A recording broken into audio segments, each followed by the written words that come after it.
Bueno, ahora sí vamos a dar el saludo formal y la bienvenida a todos al último encuentro de este ciclo de capacitaciones referidas a la conservación y calidad de alimentos. En el día de hoy vamos a tratar la temática de la calidad sensorial y de todos los aspectos vinculados a la misma. Mi compañera Alejandra Flores y yo los vamos a introducir en esta temática y les vamos a dar algunas recomendaciones que, si bien en algunos casos son difíciles de implementar en el ámbito escolar, sí es factible de hacerlo dentro del ámbito familiar. Por lo tanto, la idea es que ustedes actúen como agentes de difusión de todo lo que aprendan en esta capacitación y en las anteriores. Antes de comenzar con la charla específicamente, les vamos a comentar dónde trabajamos. El departamento al cual pertenecemos es el DESA, Departamento de Evaluación Sensorial de Alimentos. Es un departamento que forma... ¿Se escucha un eco? Que forma parte del ISETA desde sus inicios. Está formado en su totalidad por mujeres. Esta es una particularidad importante.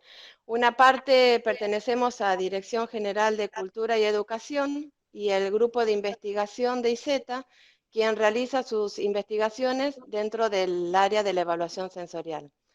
Este grupo está formado por investigadores y personal de apoyo de la Comisión de Investigaciones Científicas de la provincia de Buenos Aires y su equivalente a nivel nacional, que es el CONICET.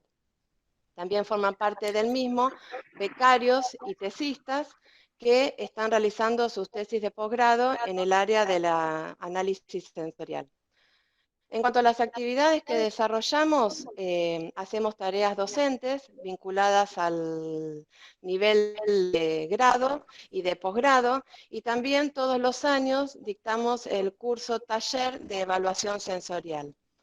En cuanto a los servicios que brindamos, los ofrecemos a instituciones educativas de la región, de la provincia y a nivel nacional también, y a industrias alimentarias nacionales e internacionales. Algunas de ellas son de primera línea.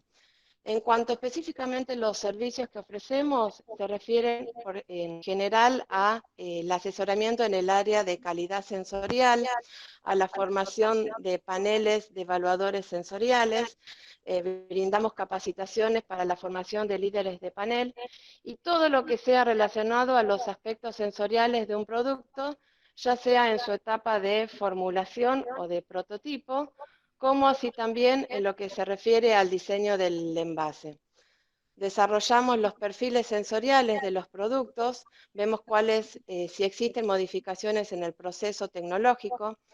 Hacemos también investigaciones de mercado para ver cómo es el posicionamiento de los distintos productos en función de las características que presentan y cómo se mueven con respecto a la competencia. Y una línea que también estamos trabajando hace varios años es la determinación de la vida útil sensorial. Es decir, describir los descriptores críticos del alimento y determinar cuándo el consumidor comienza a rechazar el producto. Bien, ahora sí nos vamos a concentrar y a definir lo que es el análisis sensorial. Es una disciplina ante todo científica. Consideremos esta palabra, la palabra científica, porque luego la vamos a relacionar con nuestro proceder y las herramientas que vamos a utilizar, que se utiliza para medir, analizar e interpretar las reacciones a aquellas características de los alimentos y de otras sustancias que son percibidas por los sentidos de la vista, del olfato, del gusto, del tacto y del oído. Podemos establecer que el análisis sensorial es una actividad que se realiza desde hace muchísimo tiempo. Los animales, y tanto el hombre en la prehistoria, elegían sus alimentos de acuerdo a las percepciones de sus sentidos. En el caso de los animales, el olfato y el gusto también le denotaban la presencia de peligro. Los bebés, cuando comienzan a alimentarse, también eligen los alimentos que más les gustan y cuáles no. Este acto consciente o inconsciente de aceptar o rechazar los alimentos pueden estar modificados de acuerdo a distintas condiciones de tipo fisiológicas, como puede ser el hambre o la sed, por razones psicológicas, como puede ser la influencia de una publicidad, o condiciones sociológicas, como puede ser, por ejemplo, en los últimos años se ha visto una demanda creciente de lo que son los alimentos a kilómetro cero.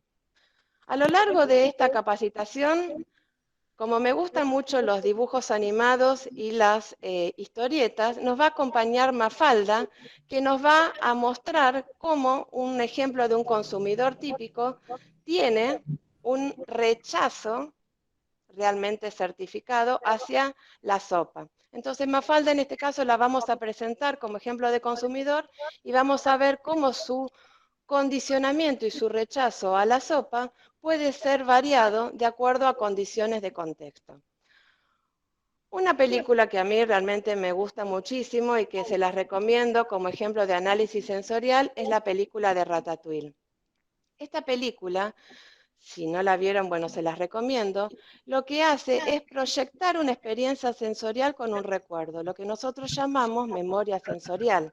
Esta escena que estamos viendo en este preciso momento, en la cual Anton Ego, el crítico gastronómico, huele y observa su plato favorito, ratatouille, que a pesar de tener una presentación de tipo moderna, lo remonta a su infancia.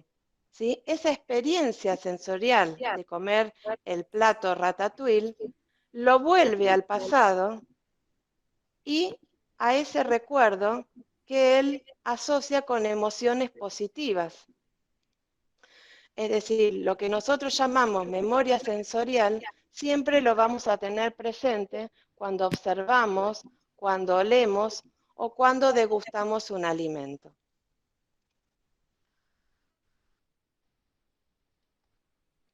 Las propiedades sensoriales, la siguiente placa. En esta imagen podemos observar, ¿sí?, las propiedades sensoriales, cómo pueden medirse en forma científica mediante el análisis sensorial y en forma no científica a través de lo que nosotros llamamos probadores expertos. ¿Cuáles son las diferencias entre ellos? Todos hemos participado en algún evento social en donde hemos distinguido la presencia de un probador experto. Ese probador experto se elige de acuerdo a su experiencia.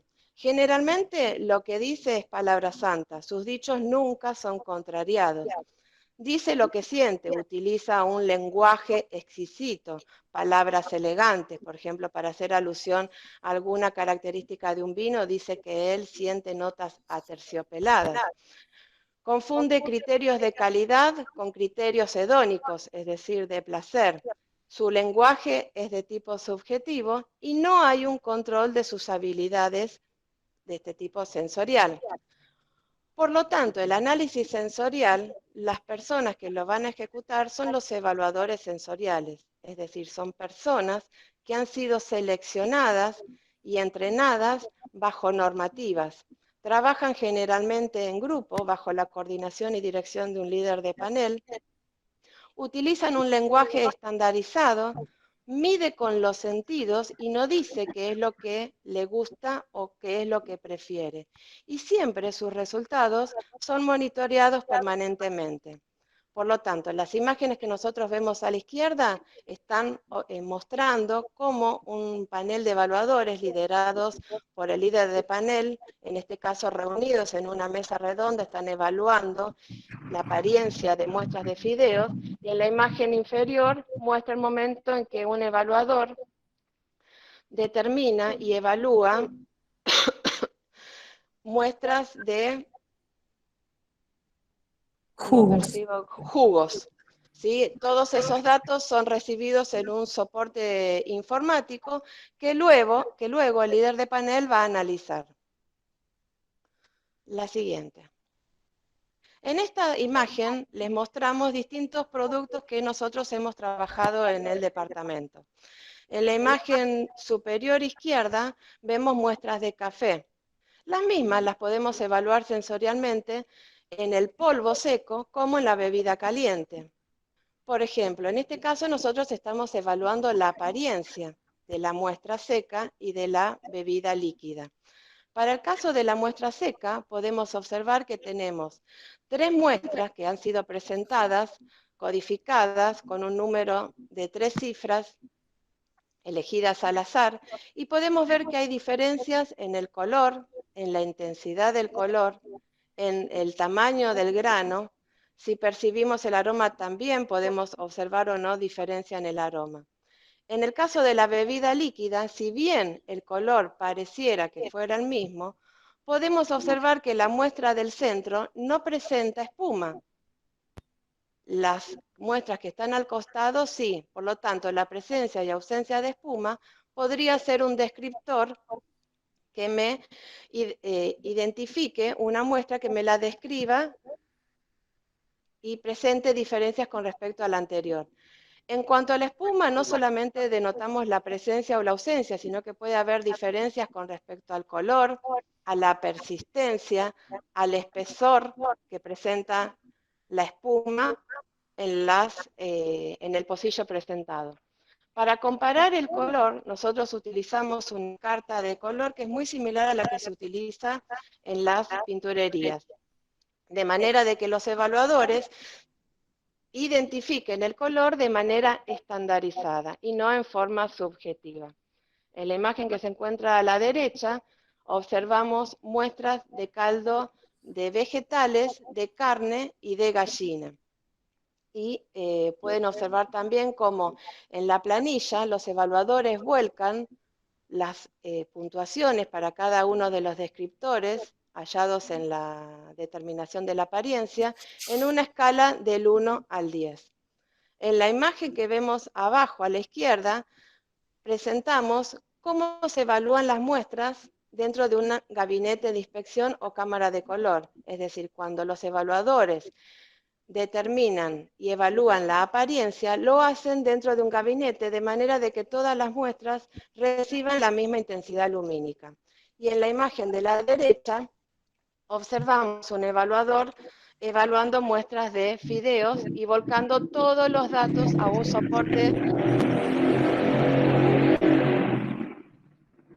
soporte informático que luego el líder de panel va a recopilar y va a organizar para obtener los resultados. La siguiente.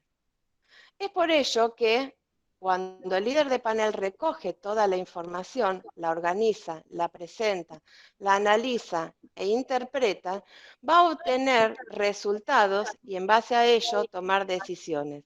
¿Qué es lo que está haciendo? Está aplicando estadística. Es otra de las disciplinas que se necesita para que los resultados sean válidos, tengan validez científica. A modo de ejemplo, les vamos a presentar uno de los ensayos que se realizaron en el DESA, referidos al análisis descriptivo de pan de molde o lo que nosotros llamamos pan lactal. En ese caso se trabajaron con 6 muestras, participaron 9 evaluadores, quienes determinaron la existencia de 61 descriptores, incluidos en los atributos de apariencia, de aroma, de sabor y de textura bucal y textura manual. Eso dio como resultado un número total de 6.588 datos. Si nosotros a esta cantidad de datos le hacemos un análisis de varianza, que sería una de las formas de determinar si existen diferencias o no entre las muestras, nosotros podemos caracterizar cada uno de los productos y encontrar si hay diferencias existentes entre los productos para cada uno de los descriptores. Bien. ¿Quiénes son los actores de la evaluación sensorial? Tanto Alejandra como yo somos evaluadores sensoriales, es decir, somos personas que fuimos seleccionadas, hicimos una serie de pruebas o evaluaciones para que podamos conocer nuestra habilidad sensorial y ser podamos determinar y detectar las diferencias o defectos que existen entre las muestras.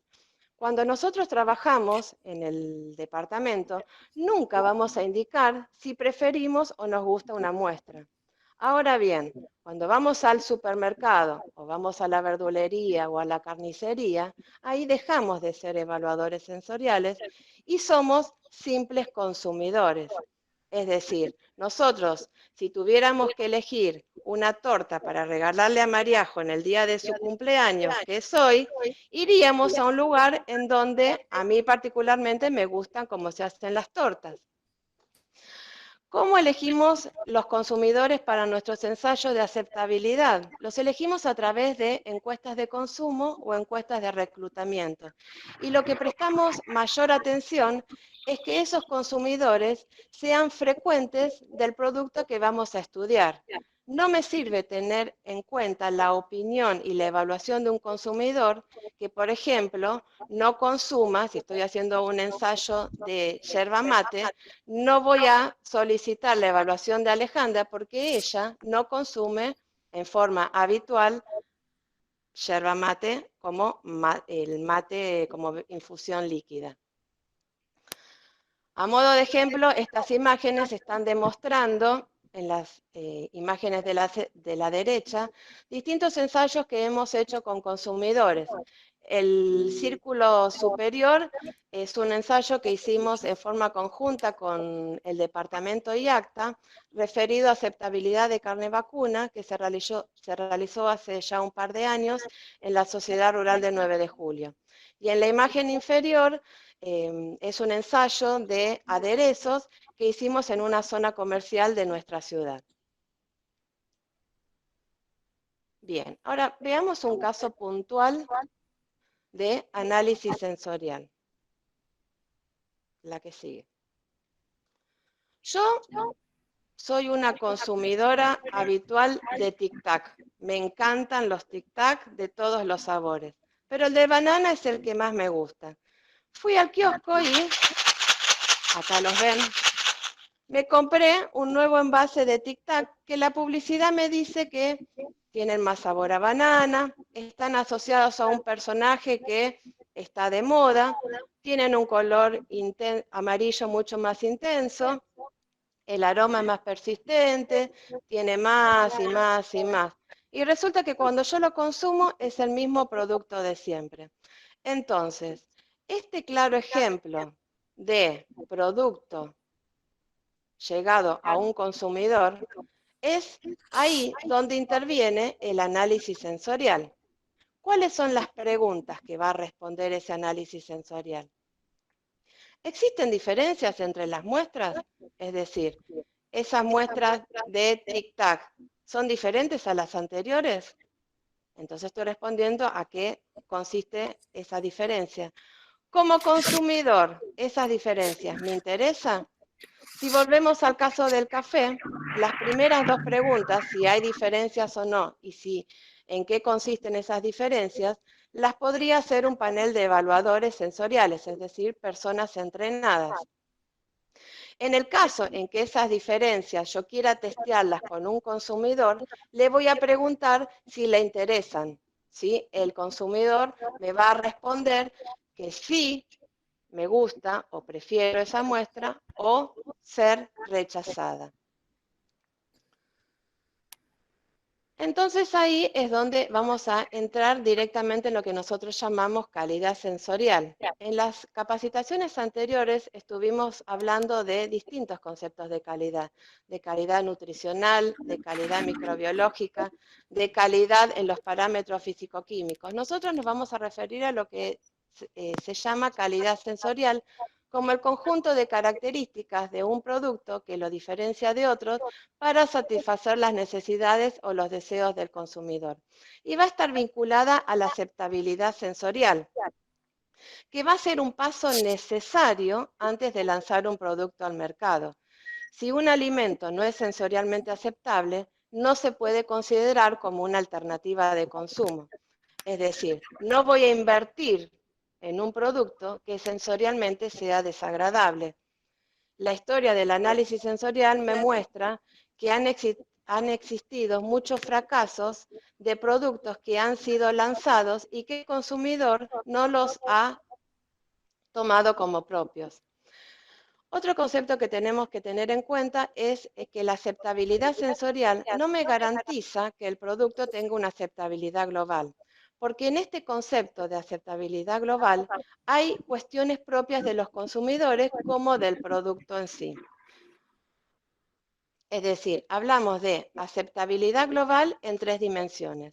Por un lado, el consumidor, por el otro lado, el producto, y por el otro lado, el entorno, la situación y el contexto. Y para explicar estas tres dimensiones voy a llamar a Mafalda nuevamente. Mafalda es un consumidor, ya lo conocemos. El producto en este caso es la sopa. Ella odia la sopa y bajo ninguna circunstancia ella va a desertar sus principios, traicionar sus creencias y vender sus convicciones. Pero si el entorno, situación o contexto, en este caso la madre, le ofrece panqueques, la aceptación de ese producto se me va a dar vuelta. Es decir, Mafalda, a cambio de panqueques, va a tomarse toda la sopa.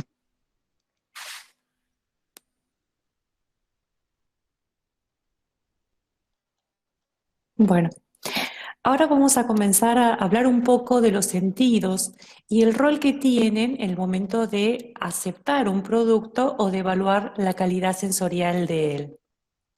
Vamos a comenzar por la vista. La vista es el sentido que quizás nos permite mantener el primer contacto con los alimentos. Nosotros cuando vamos a un supermercado, observando un alimento, tomamos la decisión de comprarlo o no. O por ejemplo, decidir entre qué frutas vamos a elegir o qué corte de carne vamos a comprar, observando directamente la apariencia de ese producto.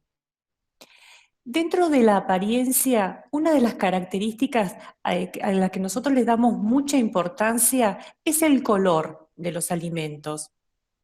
El color está relacionado a los estados emocionales, pero además el color de los alimentos influye mucho en la percepción del sabor y en la percepción también de la textura de los productos. Muchas veces los consumidores asociamos un color y decimos en ese alimento, observando el color, ¿qué sabor tendrá? Si yo, por ejemplo, les presento un yogur y este yogur tiene un color rosado, muchos asociaremos que ese producto, al consumirlo, encontraremos el sabor a frutillas. En cambio, si el producto lácteo tuviera un color morado, diríamos que el yogur que vamos a consumir es un yogur quizás de arándanos. A su vez, la intensidad del color nos está brindando información sobre ese producto, que puede ser cierta o no. Por ejemplo, si tenemos dos yogures con distinta intensidad de color rosa, diríamos que aquel yogur que tiene el color más oscuro, más rosa, va a presentar un sabor más intenso a frutillas. Y quizás esto no sea así. Pero esta relación que hacemos los consumidores entre el color, la intensidad del color y el sabor que presentará el producto, y muchas veces el color influye y modifica nuestra percepción del sabor, lo tiene muy en cuenta la industria. Por eso la industria, cuando elabora todo tipo de producto, tiene en cuenta el color que le va a otorgar a ese alimento para influir en nuestras decisiones. En el caso de las bebidas, los jugos, hemos hecho un estudio acá el 9 de julio entre niños y adultos y el resultado de nuestro estudio se condice con estudios realizados en otros lugares y en otros países. Los niños por lo general aceptan los jugos con colores muy variados, colores intensos, vivos, brillosos. Mientras que los adultos consideran que los colores en algunas bebidas, como por ejemplo en la uva y en la cereza, son algo artificial, Porque los consumidores preferimos que el color de una bebida esté claramente asociado al color de la fruta de la cual proviene o al color de la fruta que nos indica el envase, cuando por ejemplo dice sabor a naranja. En cambio, los chicos aceptan una amplia gama de colores y eso también lo vemos cuando consumen golosinas. La industria elabora golosinas con colores muy variados, aplicando toda la paleta de colores y mucho brillo, porque saben que captan la atención del niño y por lo tanto asegura la venta de esos productos.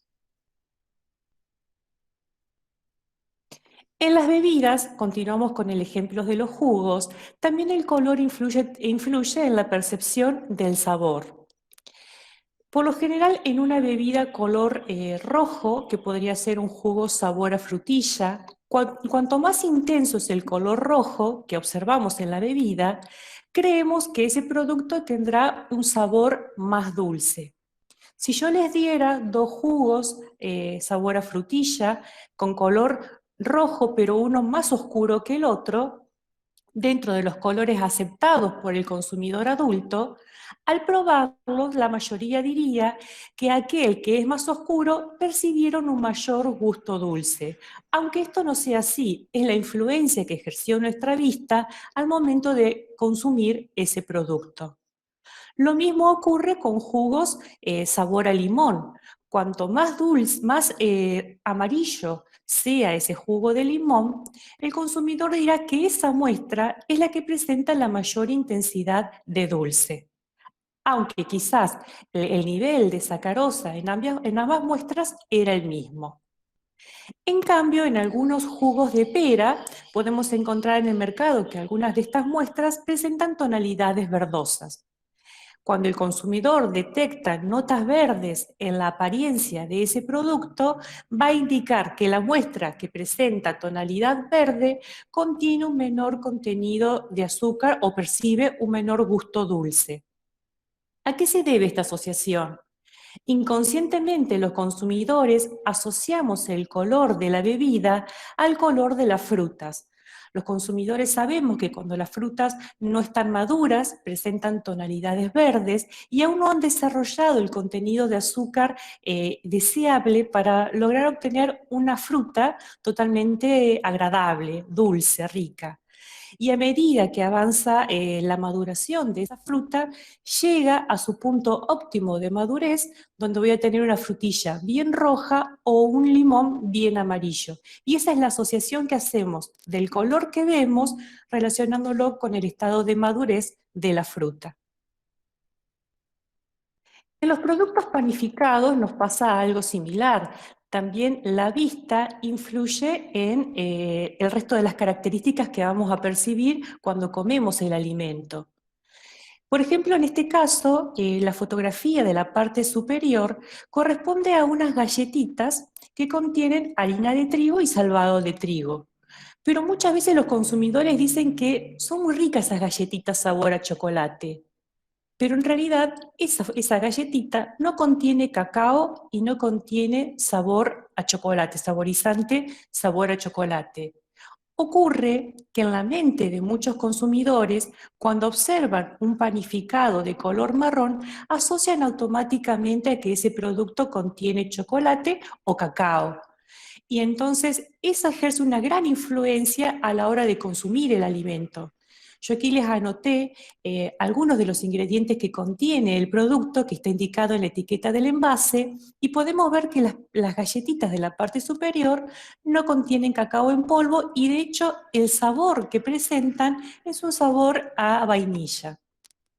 En el caso de las galletitas del centro, he escuchado a muchos consumidores y la opinión de muchos consumidores es que son unas galletitas riquísimas y es riquísimo, exquisito el sabor a chocolate que presenta. Esas galletitas sí poseen cacao en polvo, pero el sabor característico de esa galletita comercial se debe al azúcar mascabo y a la harina de algarroba.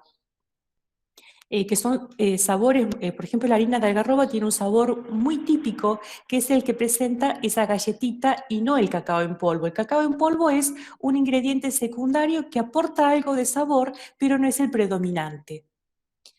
Con respecto a las primeras galletitas, olvidé mencionarles por qué la industria utiliza un colorante para darle esa tonalidad. Principalmente la intención de esa industria no es hacernos creer que el producto tiene cacao y que va a tener un sabor a chocolate y así asegurar una alta aceptabilidad. Ocurre que tiene un alto porcentaje de salvado de trigo y ellos buscaban lograr que la galletita tenga un color muy homogéneo, muy parejo. Entonces, entre la harina de trigo, que es blanca, y el salvado de trigo, no iba a gustar a los consumidores la apariencia. Por eso utilizaron un colorante que en los últimos años en realidad bajaron la concentración de esos colorantes. Si ustedes son consumidores habituales de esa marca de galletitas, han notado que en los últimos años la galletita es mucho más clara. Pasamos al ejemplo número 3. Observando el aspecto de esa galletita, ustedes ya la reconocen. Es una galletita muy oscura, casi negra, y en realidad, a pesar de contener cacao en polvo, lo que presenta es un colorante. El sabor que predomina en esa galletita es un sabor a vainilla que está presente en el relleno y también en las tapas. Pero muchos consumidores aún siguen creyendo que el producto presenta ese color por el uso de un cacao muy intenso, un cacao amargo. En el caso del pan nos ocurre algo parecido. Podemos encontrar, y principalmente años atrás, en las panaderías o en los supermercados, panes, pan de molde o lo que llamamos pan lactal, muy oscuro. Y creemos que ese pan es un pan elaborado con harina integral y asociamos ese producto oscuro a un producto con un alto contenido de fibras, con características muy particulares. Y en muchas ocasiones hemos detectado que el pan que presenta esa coloración tan oscura en realidad se debe a un producto al que le adicionaron un colorante permitido, un colorante de grado alimentario, y el contenido de fibra es realmente bajo. Se trata de una harina de trigo refinada a la que le adicionan un bajo porcentaje de salvado de trigo. Solo utilizan un colorante caramelo en algunas ocasiones para que los consumidores asociemos esa muestra o ese producto a un producto más saludable, a un producto elaborado con harina integral. Y ha existido en el mercado panes como el que se observa en el ángulo superior derecho, panes tan oscuros que evidentemente era imposible que una harina integral de trigo lograra tener esas características. A pesar de que yo le agregara suficiente salvado de trigo, era imposible lograr ese color. Solo se lograba mediante el uso de colorantes y aún había consumidores que elegían ese producto porque creían que era muy integral, que tiene una alta proporción de harina integral. El recurso del color no se limita al producto en sí. También la industria lo usa en el momento de diseñar los envases. Es muy común que los consumidores asociemos el color verde a un producto light, a un producto que contiene un menor contenido de azúcar o de sodio. También es un producto que puede ser rico en fibra, un producto bajo en calorías y un producto saludable, natural. Es así, es posible que el envase, cuando presenta el color verde, esté asociado a alguna de estas características, pero no necesariamente a todas. Y muchas veces compramos, por ejemplo, el ejemplo central, que son unas barras de cereal. Creemos que el uso del color verde y la palabra dietético significa que ese producto tiene, por ejemplo, menos azúcar añadida y a su vez tiene muchas menos calorías que la versión roja. Y esto no siempre es así.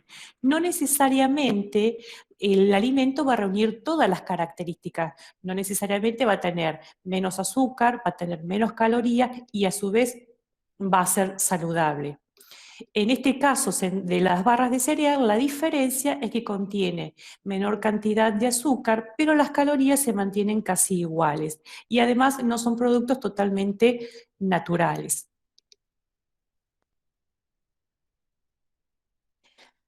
La aceptabilidad de un alimento con respecto al color también está asociada a a nuestra memoria sensorial. Elegimos un producto cuando presenta el color al cual estamos habituados. Nosotros los argentinos estamos muy acostumbrados a consumir un dulce de leche como el que se observa en la cuchara de la derecha, y también aceptamos algunos dulces de leche de la cuchara del centro. Estamos muy habituados a un dulce de leche oscuro y en algunos casos a un dulce de leche un poco más claro como el del centro, dependiendo de las marcas que consumimos o si es un dulce de leche artesanal. Pero en otros países de América Latina, los consumidores aceptan y prefieren el dulce de leche que se observa en la imagen de la izquierda, porque están habituados a un producto mucho más claro. Si yo les presentara el dulce de leche más oscuro, posiblemente no les gustaría, y a pesar de que el sabor podría ser casi el mismo, dirían que no les gustó el sabor, aunque la realidad, la razón del rechazo se debe a un color que no es familiar para ellos, a un color al cual no están acostumbrados. Lo mismo ocurre cuando hablamos de quesos. Por ejemplo, el queso tipo cheddar que se comercializa en Argentina y en otros países de América es un queso con notas de sabor características, pero su particularidad se debe al color. Es la imagen que tenemos aquí a la izquierda. Es un queso con amarillo anaranjado. En los últimos años es cada vez más naranja su color. Y si conversamos con alguien de Europa o uno tiene la suerte de viajar a Europa, va a encontrar que el queso cheddar en realidad tiene el aspecto que observamos en la imagen de la derecha. Es un queso con el color típico de los quesos, es un blanco color crema, que presenta el color que le confiere la leche. La pregunta es ¿por qué existe esa diferencia? Se cree que la diferencia proviene del origen del queso cheddar. En el siglo XVII, el queso cheddar surgió en la villa de Cheddar, en Inglaterra, en una pequeña zona donde las vacas consumían un pastizal, unas hierbas, que le conferían a la leche un sutil color anaranjado. Con esa leche elaboraban el queso cheddar. Ese queso logró ser popular en la zona y logró ser aceptado por distintas culturas gracias al color, que era lo que lo diferenciaba. Tiene notas de sabor que lo diferencian de otros quesos, pero también el color lo hacía diferenciarse del resto. Esa puede ser la razón por la cual en América últimamente se acepta que este producto tenga un color cada vez más anaranjado, porque es lo que lo diferencia del resto. Es como la marca registrada de este producto. Y en los últimos, hace 3 años, una industria, una cadena de comida rápida internacional, le pide a las industrias lácteas locales que desarrollen el queso cheddar con un color bien anaranjado, tanto para el mercado interno como para el mercado externo. Debido a la alta aceptabilidad que tiene el queso cheddar, cuanto más naranja, mejor. Los consumidores asocian que cuanto más naranja, más original es ese queso, que en realidad en Argentina se hace uso de un colorante de grado alimentario, un colorante permitido por el Código Alimentario, para que obtenga ese color. La vista no siempre nos juega una mala pasada, no siempre nos lleva a hacer asociaciones entre apariencia y sabor que son erróneas. La vista también nos ayuda a decidir la compra de un producto o a decidir si lo consumimos o no en base a las características que observamos. Si, por ejemplo, nosotros compramos un yogur o un queso crema y al momento de destaparlo encontramos una capa de suero muy importante en la superficie, dudaremos si lo consumimos o no. Y obviamente luego decidiremos si seguimos comprando esta marca o no. Las industrias saben que la separación del suero es una característica que a los consumidores no nos gusta, que realmente nos da inseguridad consumir un producto como tal. Y en los últimos años han reformulado sus yogures y sus quesos cremas para evitar el desuerado, para lograr que el suero se retenga en toda la masa. Lo mismo nos va a pasar si, por ejemplo, vamos a comprar un yogur tipo cremoso Y esperamos realmente disfrutar ese yogur con una textura cremosa, una textura uniforme, y nos encontramos con un producto como el que tenemos acá en la imagen, un producto al cual claramente le falta la cremosidad, un producto que presenta gránulos, una cuajada desarmada. Seguramente rechazaríamos ese producto y comenzaríamos a rechazar esa marca comercial. En el caso de los quesos, cada queso tiene sus características sensoriales particulares. Cada queso tiene su apariencia y su sabor que lo caracteriza. Por ejemplo, en el queso Pâté Gras, nosotros estamos habituados y sabemos que es un queso que presenta muchos ojos en toda su masa, distribuidos en toda la superficie, que esos ojos tienen la forma redonda o casi redonda, y la cara interna de esos ojos tiene un brillo característico, un brillo muy diferente al resto de la masa donde no está presente el ojo.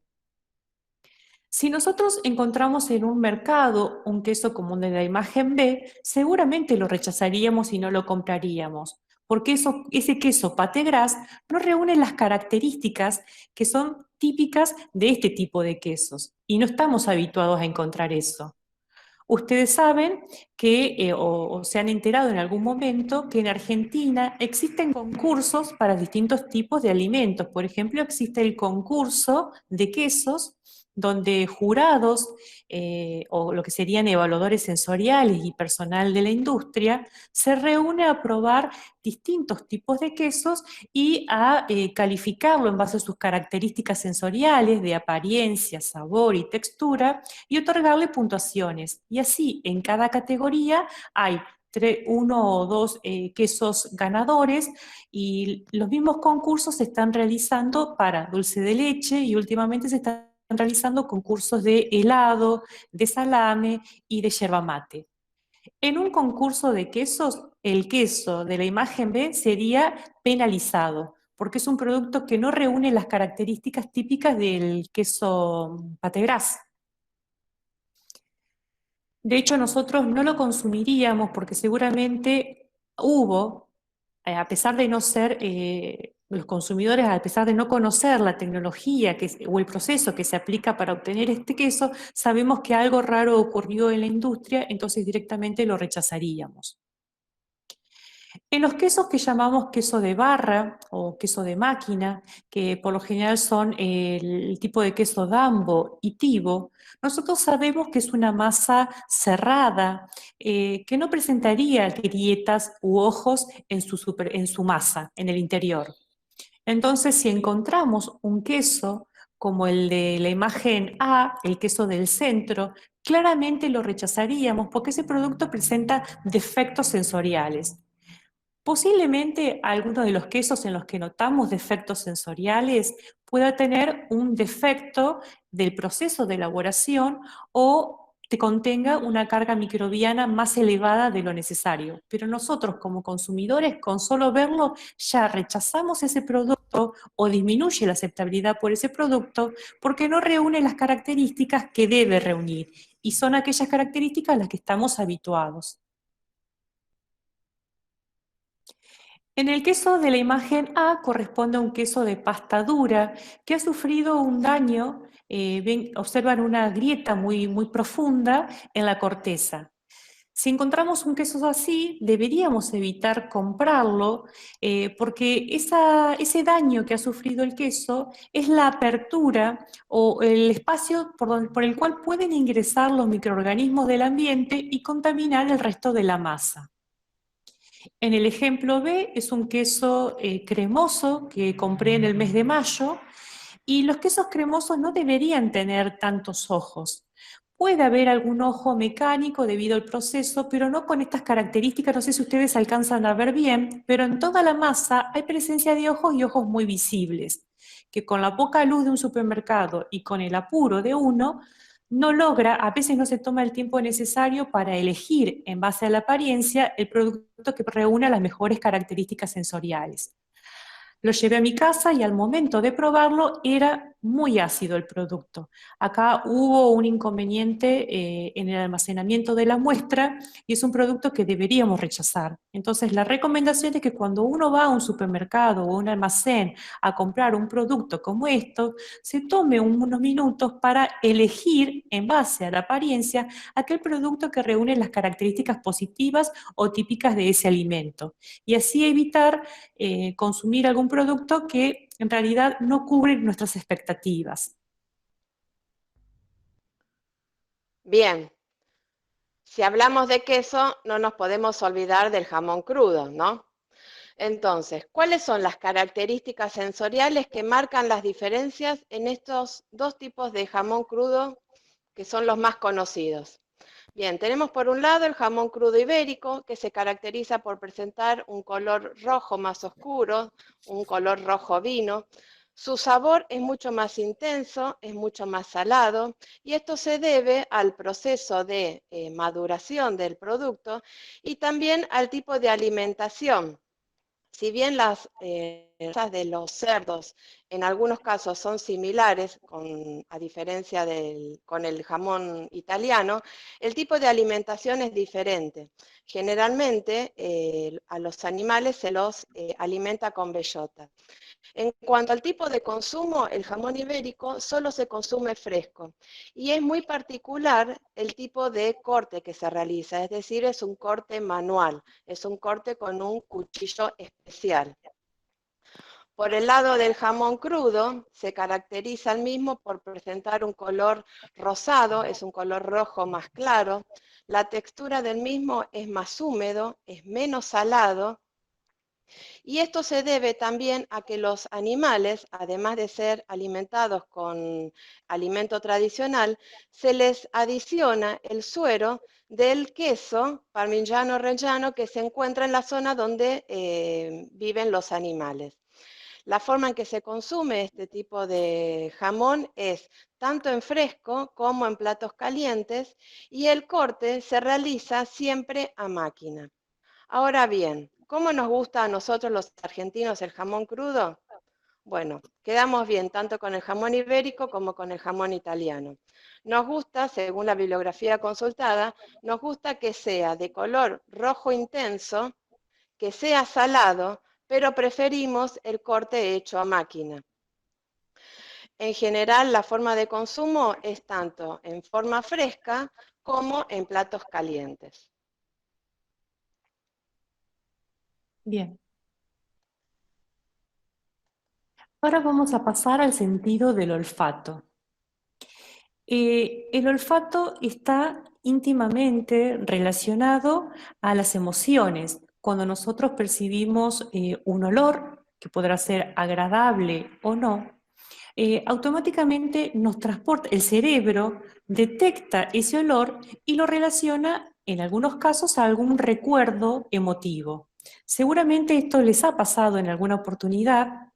A mí, por ejemplo, me ocurre cuando voy a un lugar que venden embutidos, chacinados, y siento el olor del emplume, automáticamente me transporta a un campo que está entre Smith y Moctezuma, no sé si hay alguien de Casares acá, donde yo visitaba a dos tíos que los adoraba mucho, y entraba siempre a saludar a mi tío al almacén, al depósito donde tenía los embutidos, y me hace acordar el emplume de este local comercial, me hace recordar ese momento tan lindo de la infancia y mi vínculo con mis tíos. Seguramente ustedes estarán recordando algunos olores que le han evocado recuerdos en algún momento. Es tan importante la relación que hay entre el olfato y las emociones que la industria lo utiliza constantemente. De hecho, ha surgido una nueva disciplina que se llama marketing olfativo, donde las empresas buscan relacionar la marca con algún olor con notas positivas para que el consumidor, cuando detecte ese olor, automáticamente asocie de manera positiva la imagen. Esto están haciendo fuera de lo que es alimentos, lo realizan también la industria automotriz, la industria de electrodomésticos. Y continuando con un ejemplo que fuera de lo que es alimentos, se han hecho estudios en Inglaterra, en algunos geriátricos, donde para mejorar el estado anímico de los adultos mayores que residen en ese lugar, rociaban las habitaciones con un aroma asociado al olor de la piel del bebé. Y de esa forma detectaron que los adultos mayores evocaban recuerdos muy positivos de cuando cambiaban a sus nietos o el momento cuando eran jóvenes y cambiaban a sus hijos. Entonces, fíjense la relación que existe entre el olfato y nuestras emociones. Esto la industria de los alimentos también lo tiene en cuenta, por eso cada vez que desarrolla un alimento, busca formular en todo tipo de alimentos, si continuamos con el ejemplo de las bebidas, que estas bebidas presenten notas de olor o de aroma muy positivas. En el caso de nuestro hogar o de un comedor escolar, nosotros podemos también utilizar este recurso. En nuestro hogar o en el colegio podemos hacer uso de fragancias con notas positivas o notas que uno lo asocia a estado relajante, como vainilla, sándalo, lavanda. O bien aprovechar como recurso el olor a producto horneado, que es una característica muy positiva, pero a su vez que eleva el apetito, nos da apetito. Bien, junto al gusto, el sentido del olfato es el que más influye en el sabor de los alimentos. Generalmente, como dijimos anteriormente, el olfato en los animales está muy desarrollado y traigo nuevamente a colación un personaje que es esta ardilla, que en toda la saga de las películas de la Era de Hielo estaba en su búsqueda frenética de la bellota. Es decir, no solamente está relacionado a a la detección del peligro, sino también a la búsqueda de alimento. Y como dijo Alejandra hace un par de minutos, generalmente el olfato, el sentido del olfato lo asociamos a la memoria sensorial. A mí en particular me gusta percibir el aroma del café. Entonces, uno generalmente cuando siente ese aroma se remonta a un lugar, ¿sí?, que cada uno tiene en sus recuerdos, en su memoria, y asocia ese aroma a los buenos momentos que pasó en ese bar en particular. Ahora bien, si volvemos a la realidad del análisis sensorial, de la evaluación sensorial, tenemos distintos ejemplos. Por un lado, el aroma de un bife recién cocido o que se está cocinando es realmente placentero si soy un consumidor. En el caso que estuviera evaluando, por ejemplo, la elección, la compra de un durazno, podría tener en cuenta no solamente el color del producto, sino también el aroma. Es decir, hay distintas variedades de durazno que se caracterizan por presentar distintas intensidades de aroma.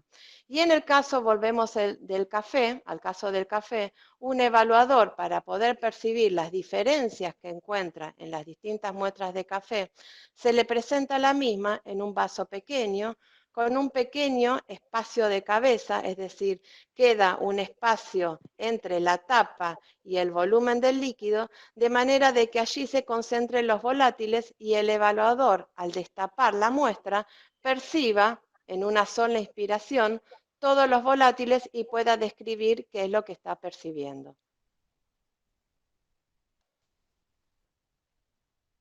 Bueno, nosotros ya nos acercamos al alimento, lo observamos, percibimos el olor, ahora vamos a llevar ese alimento a la boca.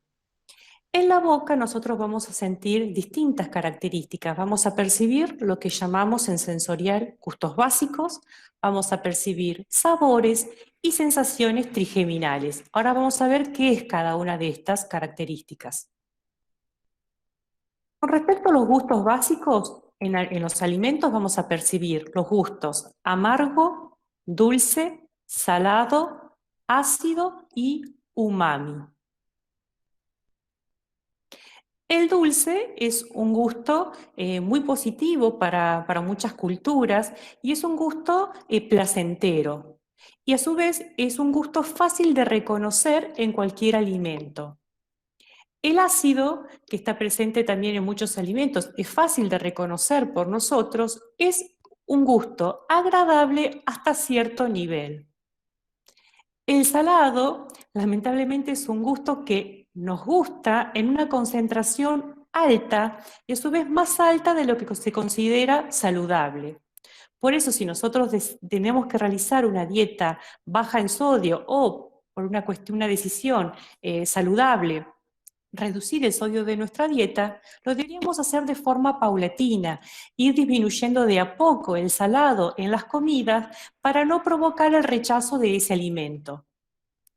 El amargo es un gusto rechazado en algunas culturas y en nuestra cultura a los bebés y a los niños muy pequeños no les gusta el amargo. Por ese motivo, algunas industrias recubren con una película muy amarga algunos objetos que sería peligroso que el niño los lleve a la boca. Un ejemplo son las pilas Duracell, que las recubren con una película amarga para que cuando el nene intenta llevarlo a la boca, automáticamente lo rechace y lo tire. Pero a medida que crecemos, comenzamos a aceptar el amargo y de hecho hay adultos a quienes les gustan los productos muy amargos. Estamos los que consumimos el café sin azúcar para poder percibir las notas amargas del café y hay personas a quienes les gustan las bebidas tan amargas como el Fernet y una bebida alcohólica de color roja que muchos conocemos.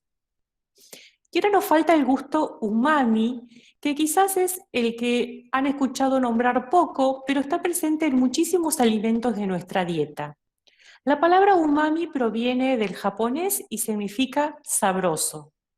Es un gusto que está presente en carnes, en tomate, en hongos. Lo podemos apreciar mejor en los productos, en las salazones, en los productos como jamón, como chorizo, pero también se percibe claramente en los quesos duros y en aquellos quesos duros que tienen una larga maduración. Si yo tengo que decirles, describirles qué es el umami, porque en este momento no puedo presentarles una solución de umami, lo describo como una sopa o un caldo de pollo suave. Es un gusto, perdón, muy rico y en la industria se utiliza comúnmente mediante el uso de las sales del glutamato de sodio o glutamato monosódico, que ustedes van a leer en la etiqueta de muchos envases, cuando leen la lista de ingredientes van a leer resaltador del sabor, glutamato monosódico o glutamato de sodio. ¿Por qué se utiliza? Tiene un sabor propio que mejora el sabor de los alimentos, pero además es un resaltador del sabor.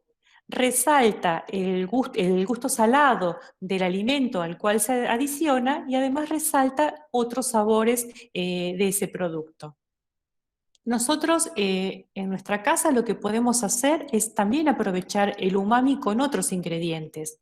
Si nosotros combinamos dos ingredientes que contienen umami, se potencia el sabor del umami. No es 1 más 1, 2. 1 más 1 pasa a ser 5. Por eso un ejemplo muy claro que pueden aplicar es cuando cocinan una carne en el horno o en la cacerola, en los últimos minutos rociarle un poco de salsa de soja, que aunque la salsa de soja no les guste a algunos, van a ver que cuando la combinan con la carne queda un sabor exquisito. Realmente es muy agradable como para que ustedes lo prueben también. Ahora pasamos a lo que son sabores.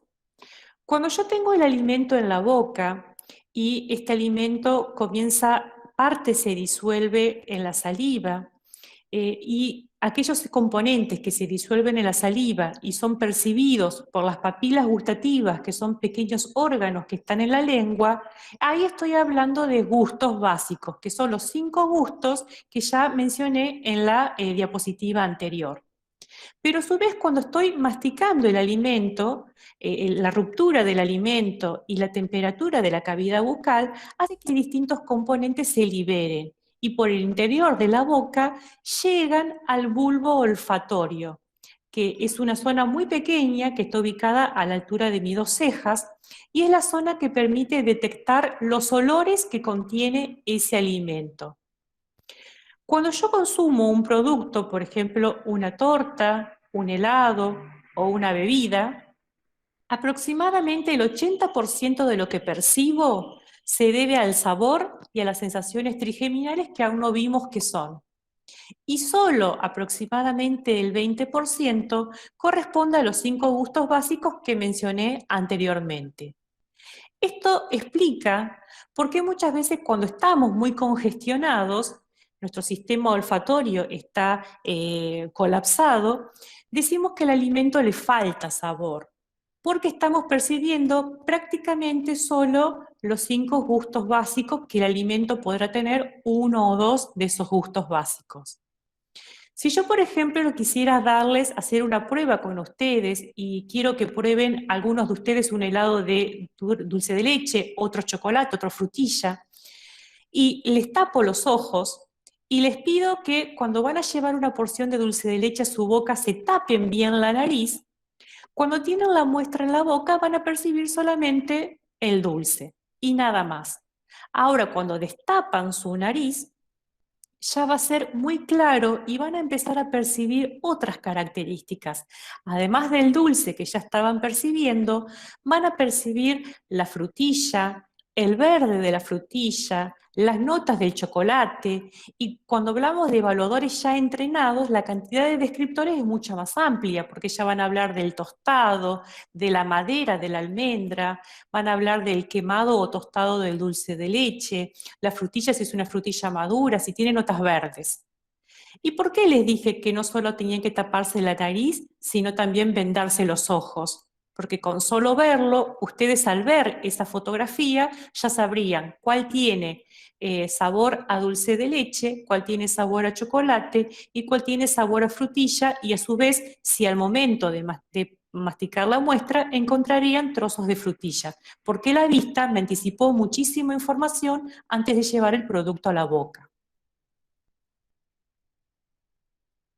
Nos faltó ver qué son las sensaciones trigeminales que acompañan a los aromas en boca en ese 80% responsable del sabor del producto. Si nosotros, una sensación trigeminal es el picante, por ejemplo, que lo podemos encontrar al consumir un ají picante o un ají jalapeño, pimienta o un alimento con un alto contenido de pimienta o una salsa picante, un tuco picante. Si nosotros consumimos alguno de esos productos, aunque estemos consumiendo el producto a temperatura ambiente, vamos a sentir un calor muy intenso en la boca, que también afecta a las vías respiratorias y hasta puede tener, si es muy intenso el picante, puede tener un efecto lacrimógeno. ¿Mm? Eso es el picante, es esa sensación trigeminal que provocan estos alimentos y otros. En cambio, si yo les doy a consumir una pastilla de mentol o de menta, principalmente la de mentol y una marca particular que es extra fuerte, ustedes van a notar en la cavidad bucal una sensación fría muy intensa, que también lo provocan algunos dentífricos. Esa característica nosotros la llamamos fresco o frescura o frío. Y también está presente en muchos alimentos y en algunas bebidas se percibe de una manera muy sutil. El astringente lo podemos percibir cuando comemos una banana que está verde o poco madura. Pero a su vez se percibe, y ustedes habrán escuchado, que se menciona siempre el astringente en los vinos tinto, que se debe a los taninos que presenta el vino. Y otra sensación trigeminal que evaluamos comúnmente en las bebidas, en este caso en las bebidas carbonatadas, es la pungencia. Pungencia son esos pequeños chispazos que sentimos en la boca que lo provocan las burbujas del gas que contiene esa bebida al estallar dentro de nuestra cavidad bucal. Pero la pungencia también la sentíamos cuando consumíamos los caramelos Fizz. No sé si se acuerdan, esos caramelos que venían en tiritas, unos caramelos duros, en tiritas de distintos colores, que el caramelo tenía en el interior una sal, que era un bicarbonato, y todos estábamos esperando llegar al centro de ese caramelo para que provocara ese estallido en la boca, esa sensación de pungencia.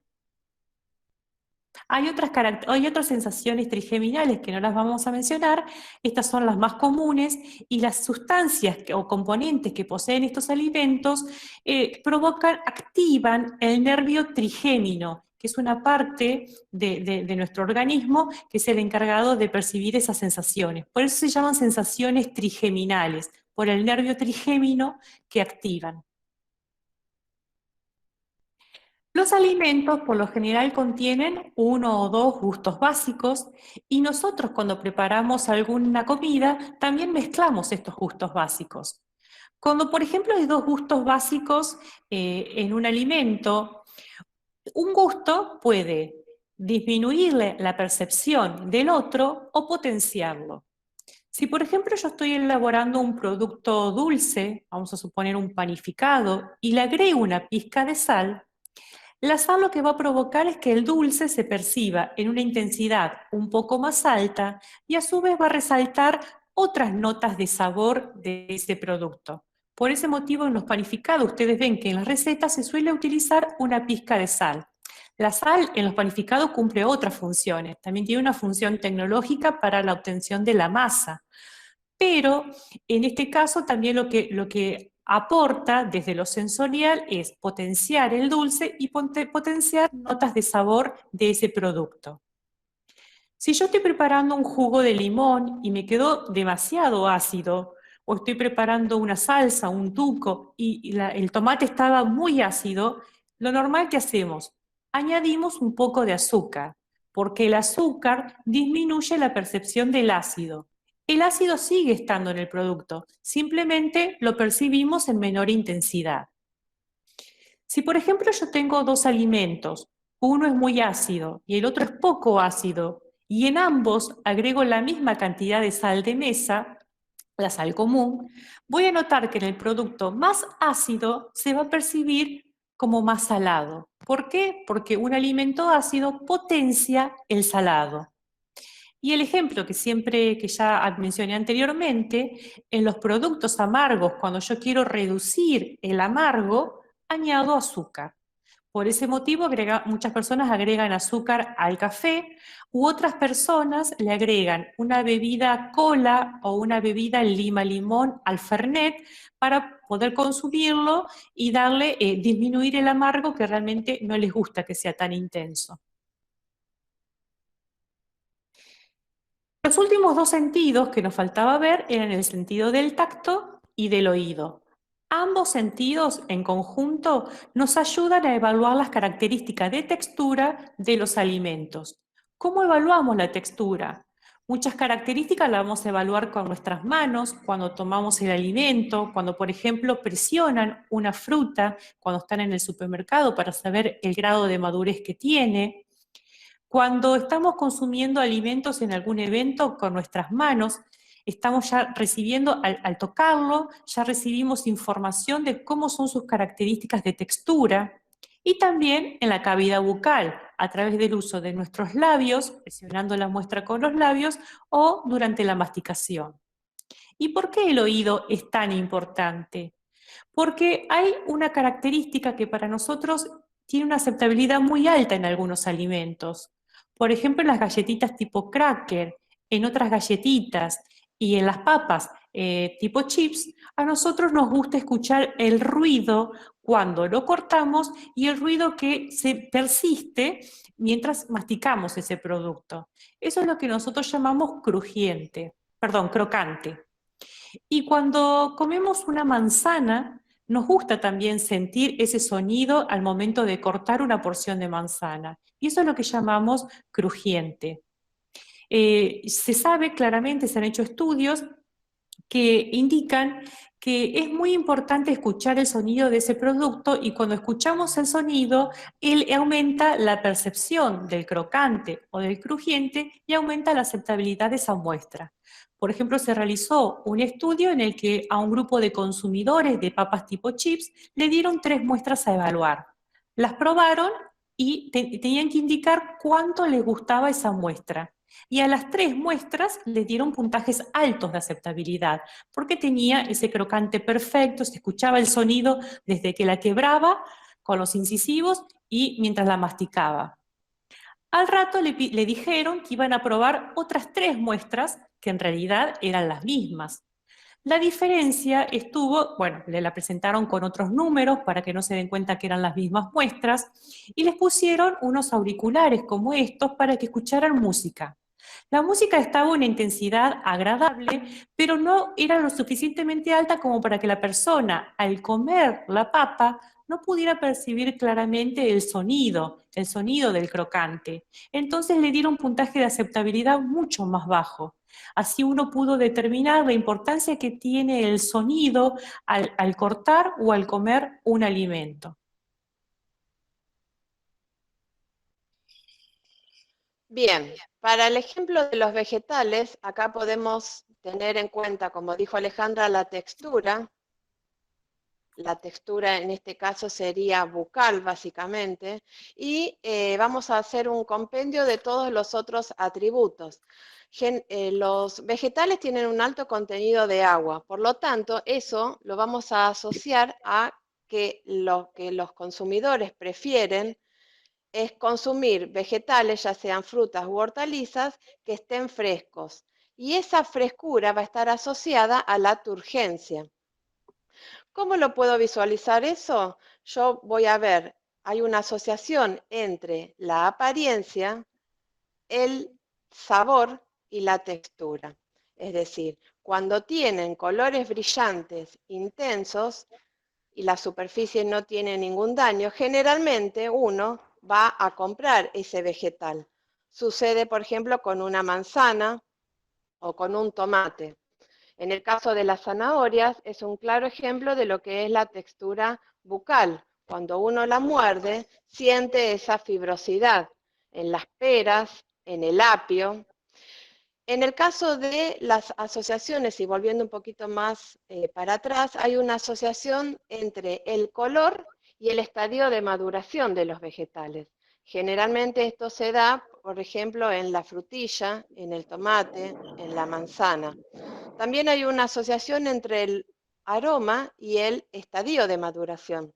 Se han hecho estudios en el DESA, particularmente en el kiwi, en donde se encontró que el kiwi fresco presenta ese olor típico que a medida que va cambiando y va madurando o está almacenado, por ejemplo, con películas plásticas, se perciben ciertas notas alcohólicas que el panel las encuentra como de fruta pasada. También existe la presencia de una asociación entre el color y el aroma, ¿sí? Como dijimos anteriormente, hay asociaciones de los colores rojos y brillantes con los sabores. Perdón, dije aroma y es sabor. La siguiente. En esta imagen lo que nosotros podemos observar es que en el caso particular del durazno, si bien existen diferencias en cuanto al color externo, las diferencias de las variedades pueden ser también a nivel interno, es decir, los consumidores no solamente se pueden fijar y hacer la elección del producto en base al color o al aroma, sino también a si la pulpa es de color amarillo intenso o si está pegada al carozo. En el caso del brócoli, en particular, es un vegetal que se caracteriza su estado de frescura, se habla de un brócoli fresco, cuando presenta un color verde azulado o glauco y las flores, las inflorescencias, todavía no están abiertas, ¿sí? No están de color amarillo. Cuando yo quiero enmascarar la apariencia, es decir, la diferencia de color, como explicó recién Alejandra, yo lo que hago es enmascarar y utilizo luces oscuras, ya sean de color rojo o de color negro, de manera de que los evaluadores o los consumidores se concentren en el sabor y en el aroma y no se dejen llevar por la apariencia. Bien. Cada vez que preparamos un alimento en nuestra casa o cuando ustedes preparan, elaboran alimentos a partir de lo obtenido en la huerta o productos a partir de la leche del tambo o cuando preparan jamón o salame, estamos todo el tiempo evaluando y manipulando atributos sensoriales. Y la evaluación sensorial es una herramienta muy útil al momento de desarrollar estos alimentos, ya sea en el entorno del hogar o en el entorno del colegio. Nosotros, cuando desarrollamos un alimento, ya sea para la venta o para el consumo entre un gran número de familias, es importante saber qué características tienen en cuenta los consumidores y qué es lo que les gusta de ese tipo de producto, con la idea de poder satisfacer los deseos de esos consumidores.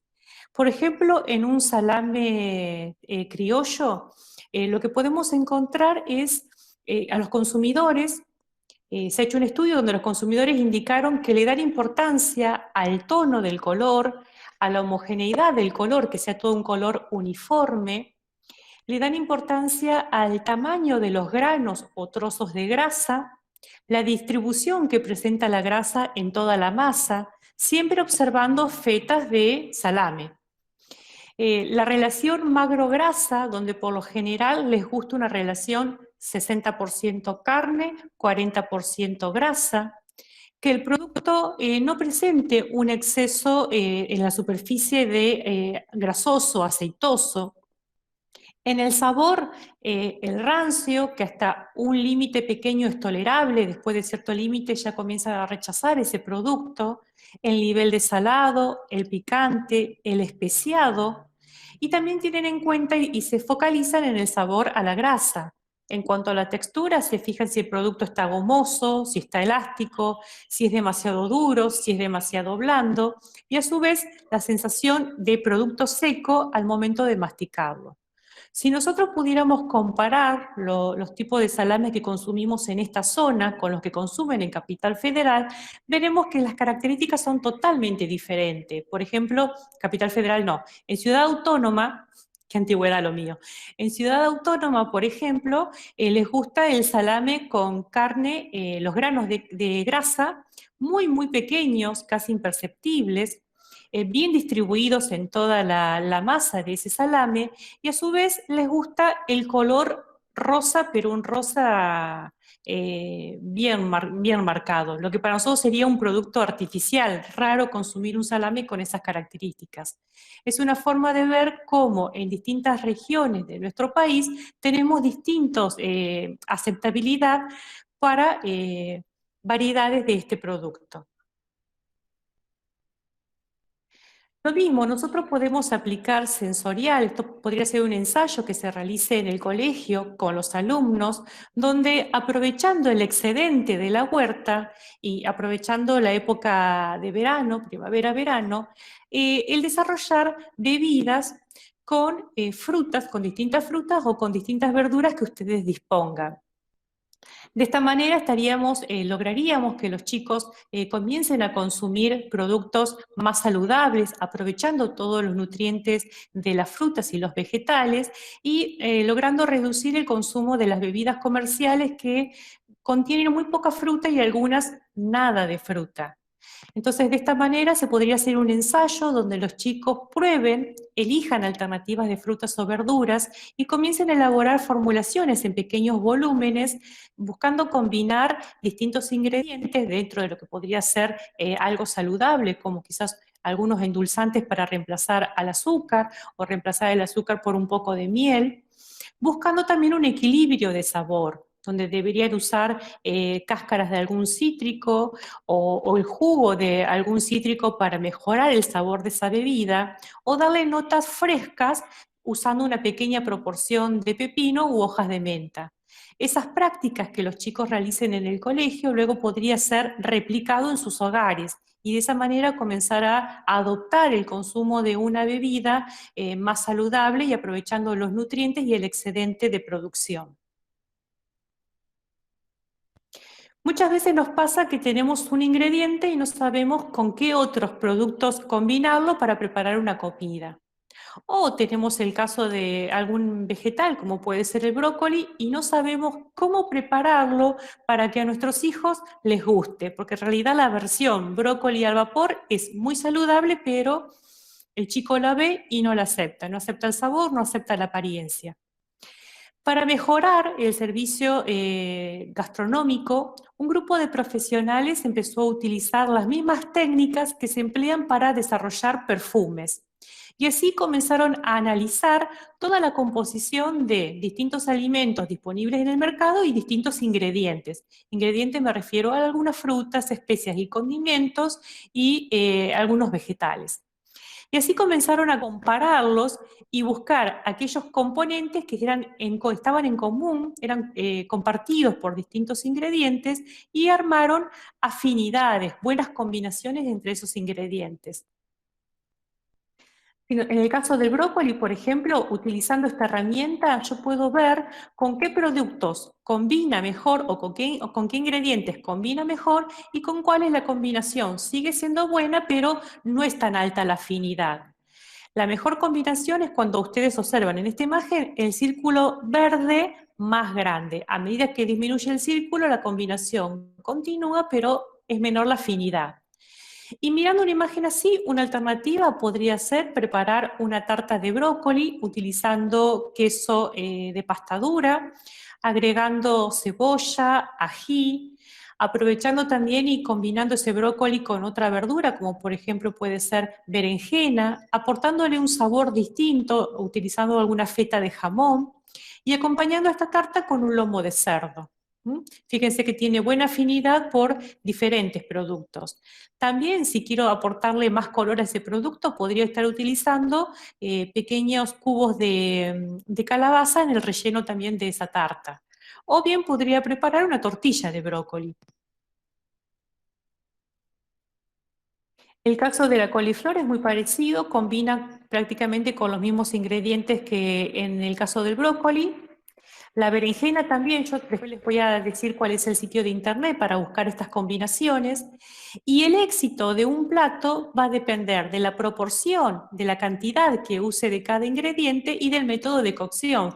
Pero esto nos da una idea para empezar a ensayar nuevas recetas.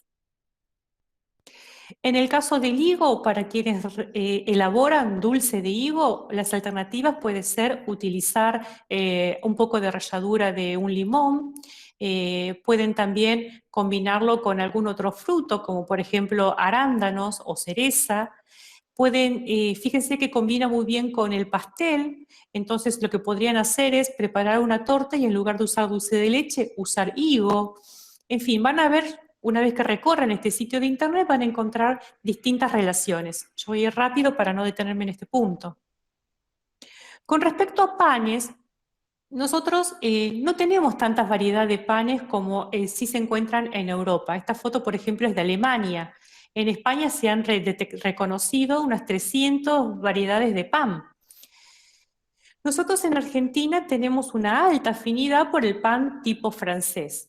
Nos gusta un pan con un volumen bien desarrollado. La forma no es tan importante, pero lo ideal sería que sea regular.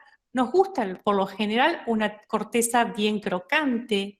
La miga que sea suave, húmeda, con celdas o alvéolos pequeños y bien distribuidos en toda la masa para generar una textura bien suave y agradable y con un buen espesor de la corteza. Nosotros, el ingrediente más importante para elaborar un panificado, sin duda, es la harina de trigo, porque según la cantidad de proteína que contenga, brindará la fuerza y la red necesaria para poder sostener el gas que produce la levadura durante la etapa de fermentación. Pero en este ejemplo que yo les traigo, la idea es mostrarles qué tan importante es la combinación de todos los ingredientes y que todos los ingredientes cumplen un rol muy importante para lograr un pan con las características deseadas. En este ejemplo, lo único que se ha variado en la formulación es la cantidad de agua añadida para elaborar la masa. La fotografía, el pan que se encuentra a la izquierda, que coincide con esta imagen, con la imagen de la izquierda de la rodaja de pan, se trata del pan que fue elaborado con una menor proporción de agua. Y podemos ver un pan que por lo general es el que más nos gusta a los consumidores. Es un pan con una miga suave, cerrada, los alvéolos muy pequeños y conserva la forma bastante redondeada. Conserva la forma original de ese pan.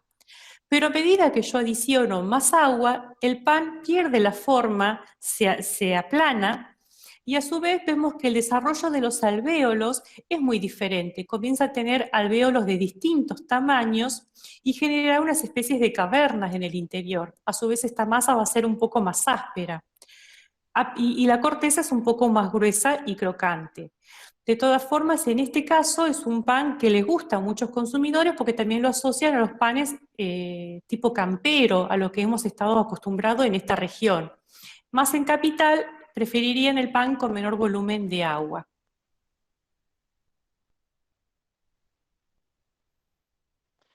Bueno, un ejemplo concreto de lo que venimos hablando de calidad sensorial se implementó el año pasado en un establecimiento escolar de nuestra ciudad, en donde se realizó un ensayo de aceptabilidad con mermeladas elaboradas por los mismos alumnos. Esa mermelada era de mezclas de frutas. Esta experiencia fue muy interesante porque fueron los mismos alumnos quienes armaron todo el ensayo, desde el rotulado del material, el servido y explicación a sus mismos compañeros que oficiaron de consumidores. En la siguiente diapositiva les voy a mostrar cuáles fueron los pasos que se fueron dando en este desarrollo. Este trabajo tuvo una duración de 5 meses aproximadamente.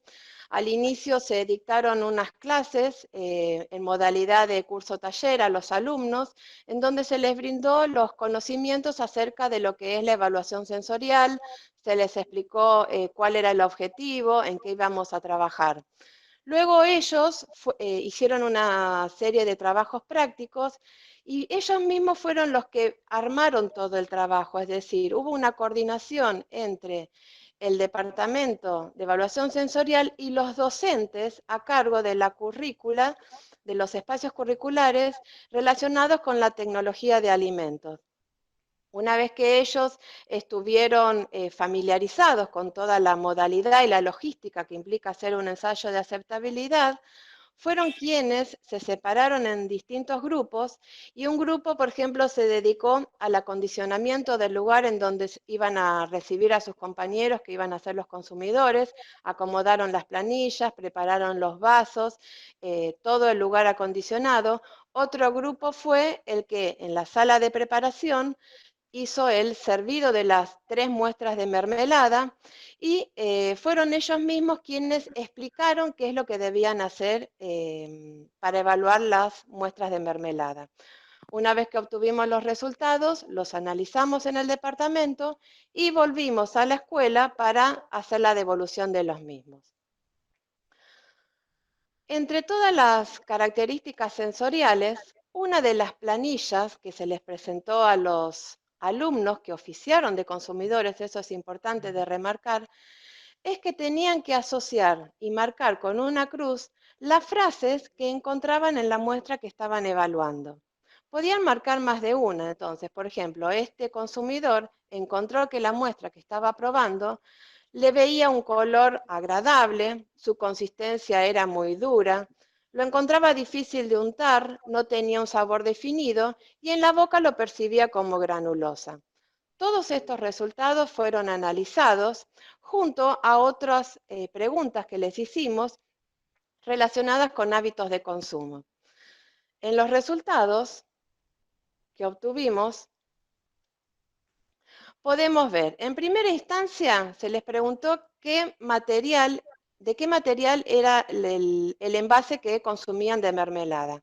Un 80% de los consumidores dijo que consumía mermelada envasada en vidrio. En cuanto a las oportunidades que utilizaban la mermelada, el 77% lo asoció a las galletitas, por ejemplo, y no así al uso de las tortas. También hicimos un ranking y se les preguntó cuáles eran las mermeladas que consumían más en la casa, es decir, qué marcas encontraban en la heladera. Entonces, Arcor fue la que se posicionó con un 85%. La marca Orieta no tuvo ningún registro por parte de los consumidores, no sabemos si no la conocen o realmente no la consumen. Y el dato que fue interesante es cuando se les preguntó qué sabor de mermelada ellos preferían. El 80% de los alumnos indicó que les gustaba el sabor frutilla y solo el 25% indicó que la mezcla de frutos era la que ellos consumían en sus casas. Tengo que hacer la aclaración de que podían marcar más de un sabor. Por lo tanto, cuando se realizó la formulación, estas mermeladas trifrutales estaban elaboradas en proporciones de manzana, naranja y durazno. Por lo tanto, esta información que estoy obteniendo a partir de los datos reclutados de los consumidores me estaría indicando que los alumnos, en este caso, prefieren una mermelada de sabor a frutilla antes que una mezcla de frutos. Los resultados relacionados exclusivamente con los aspectos sensoriales son los siguientes. Una de las formulaciones que prestaba proporciones iguales de fruta, manzana, durazno y naranja, fue la que presentó mejores resultados. Los consumidores le asignaron un puntaje global de 7 puntos en una escala de 10 y los resultados fueron similares a los comparados con una marca que se encuentra en nuestra ciudad, también elaborada con los mismos ingredientes, lo que está significando que si yo la pongo a competir en el mercado local, este prototipo no tendría ningún inconveniente de competencia. En cuanto a la otra formulación que presentaba mayores proporciones de naranja, los consumidores indicaron que era granulosa, no tenía un sabor definido y según ellos no parecía una mermelada. Además, todos los otros parámetros sensoriales fueron inferiores a la muestra comercial y al prototipo con proporciones iguales de fruta. Por lo tanto, la conclusión que podemos extraer de este ensayo es que con un ensayo de aceptabilidad sensorial realizado por consumidores, en este caso los alumnos, y la inclusión de otros parámetros sensoriales, ayudan a mejorar la calidad sensorial del producto.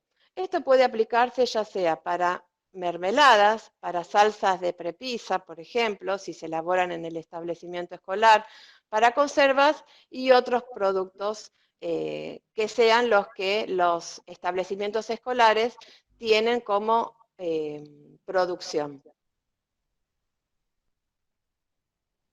Bien. Para ir cerrando, vamos a mencionarle 2 o 3 aspectos de la alimentación. Por lo general, cuando al momento de comer, influyen muchas características de nuestro entorno. La temperatura ambiente, la iluminación, el ruido del ambiente o la música. Pero la vajilla también tiene influencia en la percepción de algunas características del alimento y en la aceptabilidad global de ese alimento. Diversos estudios, esto ya lo comentó Emilia en uno de los primeros encuentros, diversos estudios han demostrado que cuando un alimento se sirve en platos, el mismo alimento presentado de la misma forma en platos de distinto color, el producto, para cada color han asociado el producto a unas características muy particulares. Ha variado las notas de sabor de un alimento presentado en un plato rojo que en un alimento azul, por ejemplo. Y el alimento es más aceptado, presenta mayor aceptabilidad cuando se sirve en un plato redondo, de color blanco y con el formato clásico al que todos estamos acostumbrados. Si yo, por ejemplo, presentara el mismo alimento en un plato que presenta dibujos o que tiene relieves, estos dibujos o relieves quitarían la atención sobre el alimento, también pudiendo provocar variaciones en la percepción de la característica de textura de ese producto. El tamaño del plato también influye no solo en las características sensoriales, sino en en la porción que yo estoy por consumir. Si, por ejemplo, tengo dos platos que el anillo central es del mismo tamaño, que es la zona donde se va a depositar el alimento, pero presentan un anillo exterior, en un caso el anillo es mucho más pequeño, como podemos observar en el dibujo de la derecha, y otro plato, el anillo externo es mucho más grueso, que es el dibujo de la izquierda. El mismo alimento, en la misma cantidad servida en ambos platos, en el plato con el anillo más grueso, se va a percibir como una porción mucho más pequeña. Y eso lo podemos ver en la fotografía que estamos viendo acá. Es la misma porción, servido casi de la misma manera, solo que el tamaño del plato, el tamaño de ese anillo exterior, nos hace modificar la percepción de cuánto vamos a consumir. Mediante la evolución del ser humano hemos mantenido una relación y un vínculo muy estrecho entre lo que observamos y lo que comemos. Por eso es muy importante que cuando vamos a servir la comida presente distintos colores, haya utilizado distintos ingredientes, no solo para presentar una variedad de colores en el plato, sino también para presentar distintos aromas, distintos sabores y jugar un poco con las texturas y también combinar algunos productos cocidos con algunos productos secos. Esto es muy importante y es también lo que nos va a ayudar a poder aumentar la aceptación de esa comida. Ya para terminar, si no les robamos más minutos, les queremos mencionar un ejemplo, un tips. En los últimos años, la FAO y los nutricionistas nos están indicando que debemos elevar el consumo de legumbres, porque las legumbres tienen nutrientes muy importantes y principalmente vamos a aprovechar esos nutrientes combinándola con cereales. Esas son las recomendaciones alimentarias a nivel nacional. Lamentablemente, nuestra cultura, nuestra manera de preparar los platos, nos ha llevado a consumir muy pocas legumbres, consumimos una cantidad per cápita anual muy inferior a lo recomendado. Lo limitamos principalmente a, en invierno, consumir algún guiso que tenga alguna legumbre y en el verano, en alguna ensalada, agregamos alguna de las legumbres, pero eso no alcanza. Una estrategia que estamos buscando ahora es elaborar, incluir las legumbres en alguna comida que se consume habitualmente. Y un ejemplo característico son las pastas y los panificados.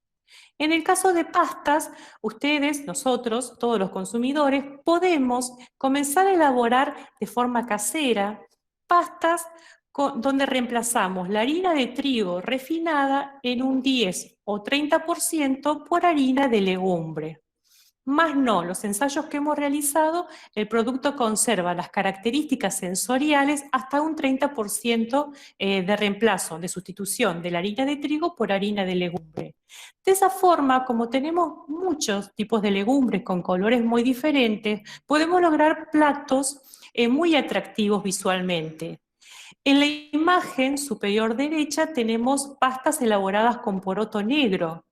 El color es muy lindo, es muy uniforme, el marrón oscuro o negro que se puede obtener, y el sabor no varía demasiado. Se percibe un leve sabor a poroto, pero es muy bajo, probando la pasta sola.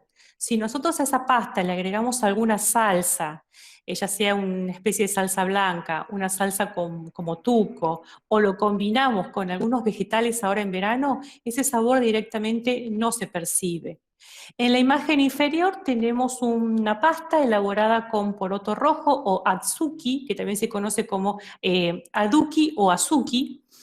El sabor es igual, es muy suave, apenas imperceptible, pero le da esa coloración algo rojiza a la pasta, a lo cual también estamos habituados. Si queremos una pasta con una tonalidad verde, podemos utilizar harina de arveja. Y si queremos una pasta con agregado de legumbre, pero que no presente variación de color, podemos utilizar directamente la harina de poroto alubia. que es otra alternativa también, y es una manera de comenzar a incorporar las legumbres sin que los consumidores a los que no les gusta, sin que sepan que la están consumiendo, y en productos que consumimos semanalmente. Bueno, damos por finalizado la charla, pedimos disculpas por los minutos extras robados. Ante todo, les queremos agradecer el hecho que hayan participado no solo de este encuentro, sino del resto de los encuentros, y Mercedes, yo y el resto de los compañeros del Departamento de Sensorial, queremos decirles que estamos a disponibilidad de ustedes ante cualquier necesidad, cualquier consulta que tengan. Si, por ejemplo, desean mejorar las características sensoriales de algún alimento que están desarrollando, se comunican con nosotros y los ayudamos a mejorar esas características. Si desean, por ejemplo, realizar talleres educativos con los alumnos, reformulando alimentos y obteniendo la opinión del consumidor para poder modificar la reformulación de esos productos, también estamos atentas. Tomen como ejemplo el caso de mermeladas que le comentó Mercedes, de cómo se puede llevar adelante una tarea conjunta. Bueno, de mi parte no tengo nada más para decirles. Muchas gracias por haber participado en este encuentro y en los anteriores también. Si hay alguna... yo personalmente quería agradecerles a todos los participantes. Estamos bastante extralimitados con el horario, pero ya que se quedaron, que más allá de la hora que estaba pautada, quieren hacer alguna consulta, me parece que ustedes, las capacitadoras, creo que están dispuestas, ¿no?, a poder charlar, si le damos un tiempo más, si alguno quiere o le da el tiempo ahora como para poder hacer alguna consulta o sugerencia, lo que fuere. Les damos la palabra.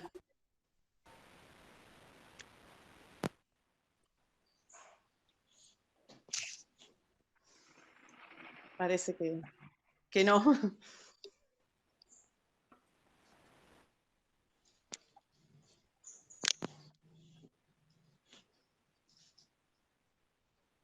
Acá Valeria, muy interesante esto de las combinaciones, muy buena la idea de citar películas y dibujos, sí, realmente la charla estuvo muy buena. Muy buena la capacitación de hoy y todas las anteriores. Y perdón, olvidé mencionarles algo. Para combinar los ingredientes en internet tienen que buscar food pairing o maridaje y directamente los lleva a ese sitio de internet que les permite buscar las combinaciones. Si querés, Ale, me lo envías y yo se lo envío en el grupo, así ellos ya se lo bajan. ¿Te parece? Sí, sí. Sí. Bueno, daríamos por finalizado entonces el último encuentro. Bueno, muchas gracias. Muy interesante lo que hablaban de la diferencia en los productos en los distintos países. Es verdad, eso como asociamos de manera diferente. Muy bueno todo, ¿eh? Hasta la próxima. Bueno, muchas gracias. Nos esperamos en otras convocatorias. Exacto, gracias por invitarnos. Gracias por participar. Muchas gracias. Chao. Adiós. Hasta luego, gracias por todas las capacitaciones.